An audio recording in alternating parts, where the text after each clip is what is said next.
James Barrett's remains were found on a country road. His neck was broken, apparently from twisting his head so severely that he was nearly decapitated. According to police and the coroner, a follow-up pistol shot was fired through his neck just to make sure he was dead. Police assumed he was tortured to death in an attempt to get information. 5 days earlier, on August 11th, 1927, sisters Lillian Kooser, 35, and Ruta Barrett, 32, were shot to death in the Barrett home. At the time, their husbands were being sought as suspects. Incidentally, the sisters' murder brought unsolved killings in St. Paul to 11 just in the last 18 months. Police learned that one of the two sisters was friends with two other women who'd been slain in St. Paul 5 weeks ago, and that the slaying was probably related to a bootlegging feud. In other words, St. Paul, Minneapolis was in the midst of a gang war. The New Britain Daily Herald and Evening Star ran August 12th stories, and the Brownsville Herald ran Sisters Are Gang Victims. It was subtitled Police Seek Solution to Murder Mystery in St. Paul. We learned that James Barrett had two aliases, O'Byrne and Harry Morris. We also learned about Mr. Kooser, who had been charged with larceny in connection with a jewelry store robbery at Blue Earth, Minnesota, although he was out on bail, and that he'd been acquitted several months ago on bank robbery charges. It seemed that Mr. and Mrs. Kooser had been on the outs since his wife left Mankato, Minnesota a few months earlier to come to live with her sister in the St. Paul, Minneapolis area. The next day's Bismarck Tribune cleared things up a bit with St. Paul police hunt Barrett, subtitled Officers Convinced Husband of One of Murdered Women Will Be Found. And it turns out that the name James Barrett was another alias, as he was actually William O'Brien. And at the time, police believed that William O'Brien was still alive. Meanwhile, John Kooser showed up in St. Paul and walked right into the police station. He said that he'd been at Detroit Lakes fishing, heard about the slayings, and headed to St. Paul. The reason it took so long was because bad roads slowed his progress. Kooser acknowledged that he and his wife had not lived together for at least a year, confirming marital issues, and police released him. Meanwhile, John F. O'Brien, the father of William O'Brien, also arrived in St. Paul that day from his home in Mankato. He readily expressed belief that gangsters had killed his son. Police countered, saying that they had information that he was still alive and even expected him to surrender soon. The Bismarck Tribune on August 16 ran 4 are held in murder probe, subtitled St. Paul Police Take 2 Men and 2 Women into Custody for Questioning. So it seems that the following were arrested late on August 15th and were undergoing questioning.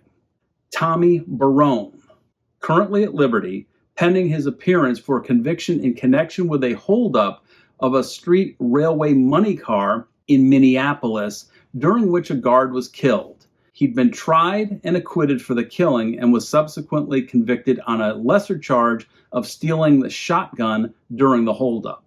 Also arrested were Mrs. Barone and Albert Kakel and Marie Hoster. All 4 were arrested at the Barone residence after police received information, and to their credit, they did not resist.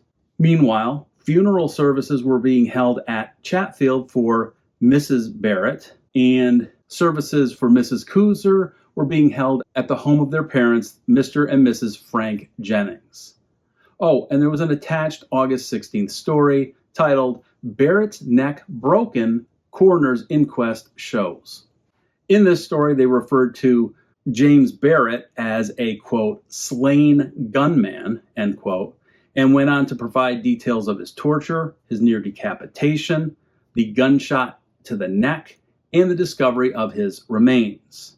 John O'Brien, the father who readily assumed his son had been killed, by Gangsters 3 days ago, asked Ramsey County courts to appoint an administrator for the estate of his son, and for the court to determine whether William O'Brien or Ruta Barrett, his wife, had died first. Why? Because the heirs of the last one to die would inherit William O'Brien's estate, valued at between $10,000 and $50,000. So it seemed like the father was in a bit of a rush to resolve that issue, but maybe I'm being jaded and assuming the worst. Looking forward to more information on this Minnesota mystery. We'll continue feeling Minnesota as we'll be staying there to revisit the Sabin State Bank heist as we turn to the Bismarck Tribune's August 10th edition. We learn that Joe Townley, alias Joe Cheap, and Clyde Short had been arrested and charged with the robbery of the bank at Sabin, Minnesota on July 14th. Townley was arrested in Oklahoma City, and Short was arrested at Long Beach, California, on information supplied by Townley. A couple weeks later, the Tribune ran Sabin bank robbers on way to Moorhead, it's Minnesota.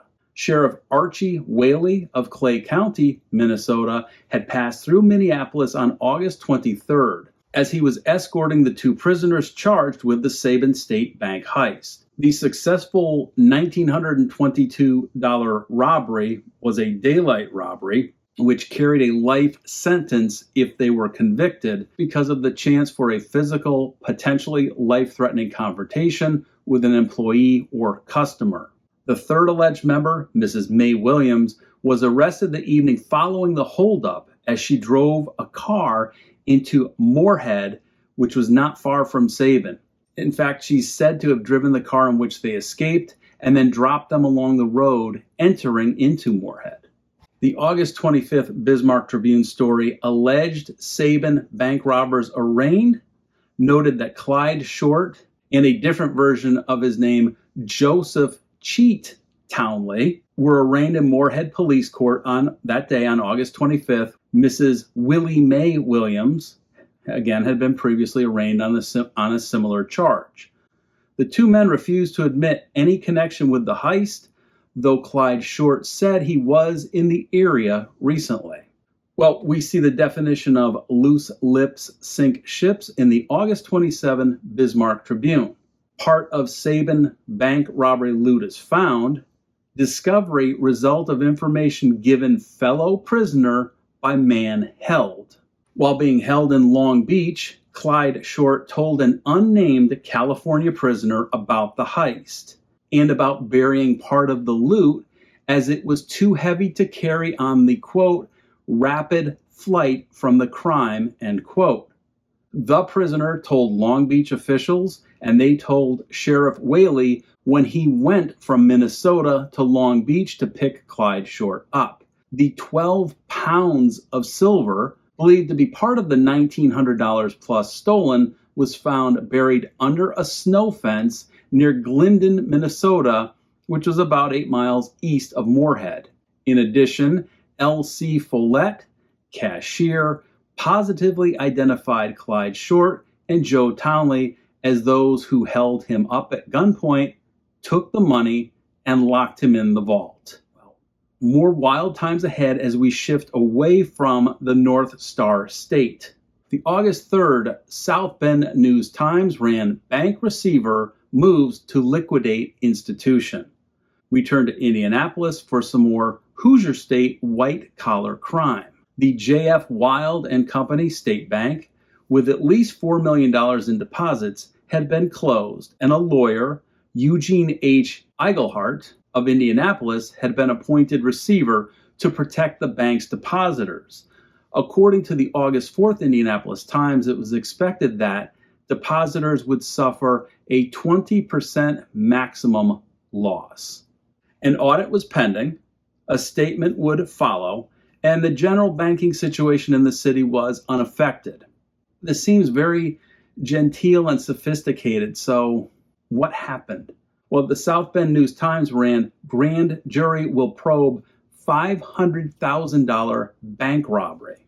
They noted that a November 1926 theft of $275,000 in Liberty bonds from J.F. Wild and Company State Bank led to the recent closing.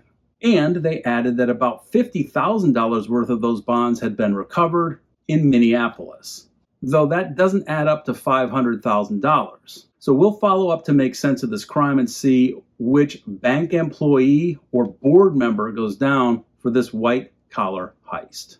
The Milwaukee Leader ran an August story titled, "Will Probe Confession of O'Connor." Detective Peter LaValle of St. Paul, Minnesota, arrived in Milwaukee, Wisconsin, to investigate the confession of one Bernard O'Connor, alias Bernard McDonald. This was regarding the $12,000 Citibank of St. Paul heist that occurred back in May of 1925. This O'Connor had received about $4,200 as his share and ended up buying an automobile with it and then spent the rest. The Milwaukee Leader followed up with "Criminal Gets Religion, Admits One Bank Robbery." Throughout the article, they referred to him as Bernard McDonald, 23, and a confessed criminal who was at the time being held in the county jail as a member of a gang headed by George Murray and Robert Wilmot. McDonald confessed to a role in what they were calling a $13,000 bank heist in St. Paul back in May of 1925.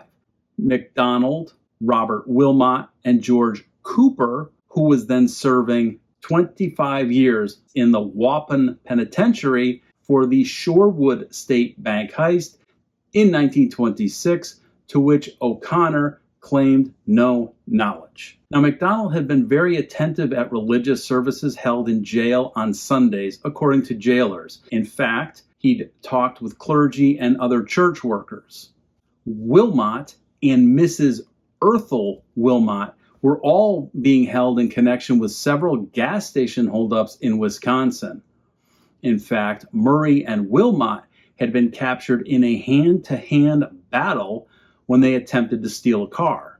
McDonald had been charged being an accessory, and Mrs. Wilmot had been arrested after police learned of the gang's Chicago headquarters. Murray is the county jail prisoner who attempted to, quote, dash for liberty from county jail when being taken across the street to the police station. He was stopped by a tackle by Deputy Sheriff Ray Andorfer, who sounds like a bruiser.